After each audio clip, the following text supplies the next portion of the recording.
giving an introduction to a new library called SWR. So it's a library that is a collection of React hooks used for remote data fetching. A little bit about me, if you are seeing me for the first time. I'm a software developer at Hashnode. We are building a developer-centric blogging platform there.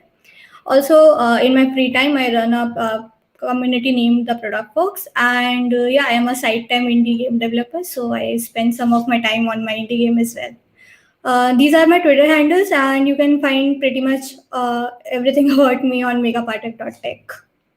So let's start. These are the things that this talk is gonna revolve around. So this is a short talk which will act as a mini introduction about what is SWR and get you interested enough to explore it yourself. And I will be showing a small demonstration while tackling a real world problem and how SWR library solves it with just one line of code. And we will be lastly discussing what all various things are possible with this library. And why should you care about this library or even for this talk? So you have been using fetch, you have been writing APIs to fetch data and everything. If you want to make even more powerful, API calls without even doing any, extra work, then this talk is for you. You can do a lot of things such as dependent fetching, scroll pointer recovery, and all those things with this library. And lastly, this talk is for, so if you are like very new to React and just have started making API calls or have started making projects, SWR might be a little advanced for you. But if you know how to use fetch, Axios, and like how to make network requests, then you can completely explore this library. It's very lightweight and gets you up and going very easily. Also, don't be intimidated if you're like just a beginner to React. You can like still watch it. I also didn't knew all these things like up till 7 months back. So yeah, let's begin. These are some quick pointers about the SWR library. It's a lightweight library created by Vercel. It allows you not it so people are confused if it replaces fetch. It doesn't replaces fetch. It's an addition on fetch. So it's built upon it, so it allows you to fetch data as well as do some really cool things after you fetch it.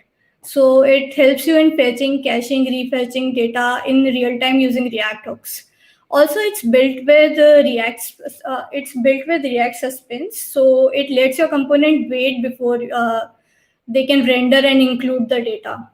Also, it has some really great features, as I mentioned in the last slide, such as focus on revalidation, scroll position, recovery, and everything. It also have a very good support with TypeScript, and it has a really good documentation, which is really short, so you can like simply get going with it. I've tried to not include anything that is already mentioned in the documentation, so that this talk doesn't look like the documentation itself. So yeah, as I mentioned, we will be dealing with a real world problem while making the use of this library. So just imagine a social media app, say it Variantgram, so where only variants can post tweets and put comments.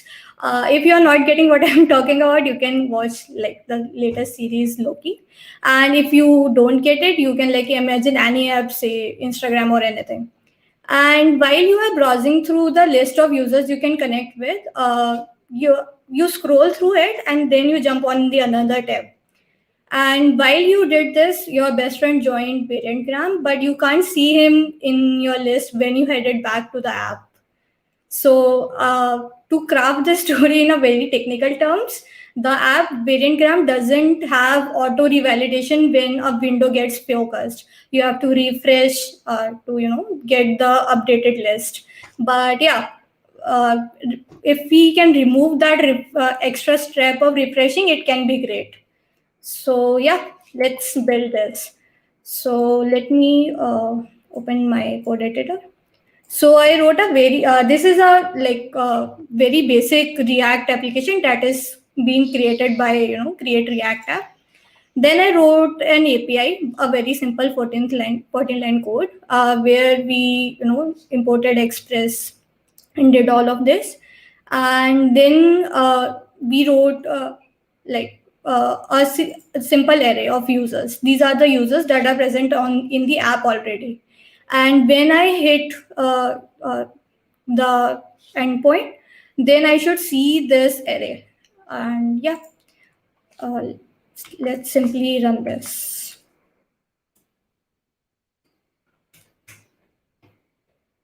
So the server is running, and yeah, we are getting this. Now, if I come to the React app, you are very familiar with this, no content React application. So this only shows us hello world. So yeah, there's nothing present at it. Yeah. Uh, so now let's use SWR here. I've tried to start with this just minimalistic template so that you don't get overwhelmed, like what all you need to know or do before using this library. So yeah, this is as minimalistic as it can get. So first you have to simply yarn add it, and then I have imported it. And after importing, what we do, we simply for using this hook, we simply use curly braces to destructure whatever the hook will give us, and then we write the hook here. Yeah, like this. And inside this, we will pass the URL from where we want to fetch the details. If there are advanced people watching this talk, I'm getting going a bit slow. If anybody is very new to all of this. So yeah, if I can simply do const URL, and our URL was HTTP local, and this was our endpoint users. So in this hook, we will pass the URL, and we will pass a fetcher, which we will write now. So we can write const fetcher,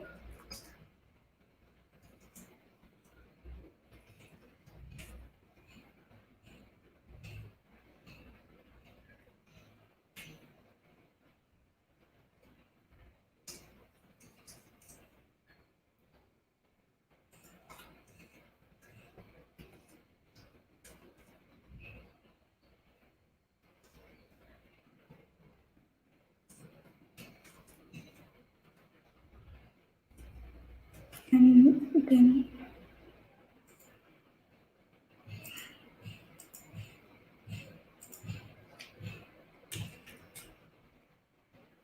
and once we get the response, we will simply convert into response.json. Again, this is the bare minimum we can do with the response we get. And this we will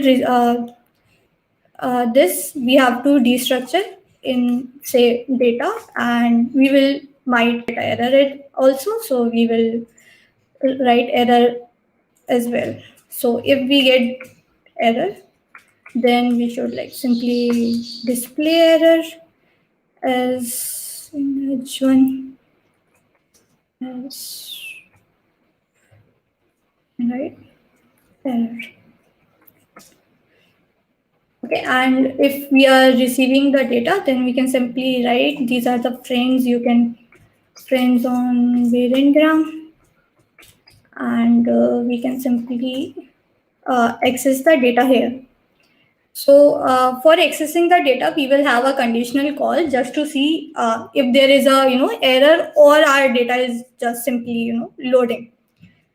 So we will have a a ternary operator here, and wait, yeah. So we will have a ternary operator that says if we have data, if we have data, then data should be mapped with user, and yeah, we want to like display the all the users present in our app. So we will show the users, and if it is not present, then we will simply show that it's still loading. Okay, I think it should work. Yeah, it's working. So it is showing us the list of people we can connect on Gradient. So now the thing is, since uh, it's the normal React code that you run. Sorry, the lesson is in between. So yeah, this is the simple React code that you run. But what if, as we mentioned, that there is your best friend got added uh, on the platform, but you didn't get it. So when your best friend got added, he would have gone through the onboarding process and everything, and he would have got added to the database itself. We haven't used any database or anything. We have simply used an array. So like think of it as our database. So suppose my best friend Tim got added, and uh, wait, let's create a build first, otherwise it will automatically reload it. So yeah, let's create a yarn build, because we were in development server and it would have reloaded and shown this to us. And then we should type service build. Yeah. So now if we go to localhost 5000, this. Now I edited the database. Now I will simply run the server again with node index.app. And as soon as, okay, I should like show it again, without refreshing, like this page didn't get refreshed, and just as soon as it comes in the focus again, this gets updated automatically. Like this didn't get refreshed as it was the yarn build. So yeah, this is basically how the auto revalidation works when a window gets in focus again. You might have seen that there are some applications where you got notification on your email that someone has commented on your post or anything, but the browser that was already open in your system, that didn't show that updated comment, and then you refresh it and there is a long series of comments that comes up. So if you see how we use SWR here, there was only this normal, import and use of hook here. If you want to use it with different components of your app, this is like one of my favorite optimization that you can do. You can simply use SWR config. So this is simply a higher order function that lets you, call different components inside it.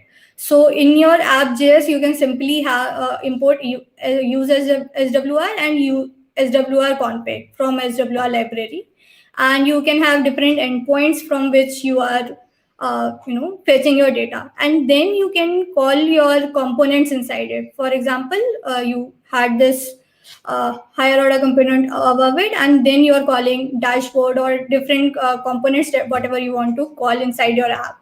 So this will make a lot of function. By using this, you can use a whole lot of functionality. For example, I showed you how it was refetching while I put this Windows focus in focus. By default, this is set as yes for this library, but you can set it as false as well, as this is something that suits your needs. Also, there is one more cool feature that is of refresh intervals. So you can set at this is simply known as interval polling. So you can set at what times the window gets refreshed again and again by fetching new data. So yeah, there here is refresh interval used again. So this is also very awesome to use. There is one more real amazing real world use case of this, which is authentication. So suppose you have an app and it is a multi-device app, for example, like an Academy, Byju's, or anything. And while your user logs in to your app from some other device, you want to log him or her out from all other devices. But with like the normal use of fetch, you can't really update that data without the user pressing on the logout button.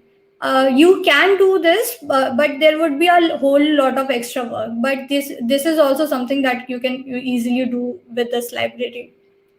There are some other features of this library as well that are very worth trying. So one is error retries. So it fetches the call again and again if it receives error. So for example, like the error call I had here, and like I can use error retries with it, and it will like fetch again and again unless the error isn't there. And you can have dependent fetching. So what dependent fetching is you have some data, and based on it you want to like fetch some other thing, or you have some dynamic data, and once it's there, there is something that you want to fetch. So your one data is like dependent on the other one. So it is useful in those cases as well. Also, if you visit the GitHub README of SWR library, are a lot more examples present there. So as I mentioned earlier, I haven't included anything that you can find outside of this talk as well. So the GitHub README and the documentation are really good. Also, if you want to do conditional fetching, for example, here in these fetcher statement, I passed the base URL and a fetcher here. There are more multiple arguments you can pass here, and once could in the case of conditional fetching, what you can do is you can like conditionally fetch it if this is the base URL, and if you don't get data here, then like pass null or anything. You can like have conditional statements here. And also, like as I mentioned, you can have like multiple arguments here. Along with URL and fetcher, there are multiple options that are present here. There are like 9-10 of them. Also, yeah, these are the recommended readings, the documentation and the SWR README.